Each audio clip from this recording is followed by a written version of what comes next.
Next Vaishnavi ఇందాక తను ఏవి చూసినప్పుడు ఆల్మోస్ట్ నాకే జుట్టు నుంచుంది చేతుల మీద నాకు.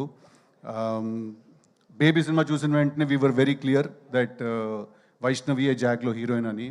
అండ్ ఇందాక వైష్ణవి ఏవి చూస్తుంటే తను మధ్యలో చాలాసార్లు యూట్యూబ్ నుంచి వచ్చింది, ఈ అమ్మాయి ఏం చేస్తుంది, ఏం చేయగలుగుతుంది అని చాలామంది అన్నారు. తను ఏదో మెన్షన్ చేసింది. Vaishnavi,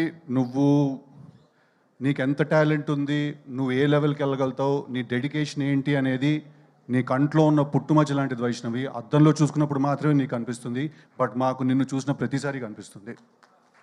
I think you are very very talented as an actress and as an artist. I think you are very very very beautiful. చీరలు కట్టుకున్నప్పుడు చాలా అందంగా ఉంటావు నువ్వు. But I'm very very glad because నాకేంటంటే ముందున్న ఆర్టిస్ట్ అంత టెరిఫిక్గా పర్ఫామ్ చేస్తే రోజు చేసేటప్పుడు మాకు ఒక ఊపు వస్తుంది. So thank you very much for being a great co star. Thank you very much.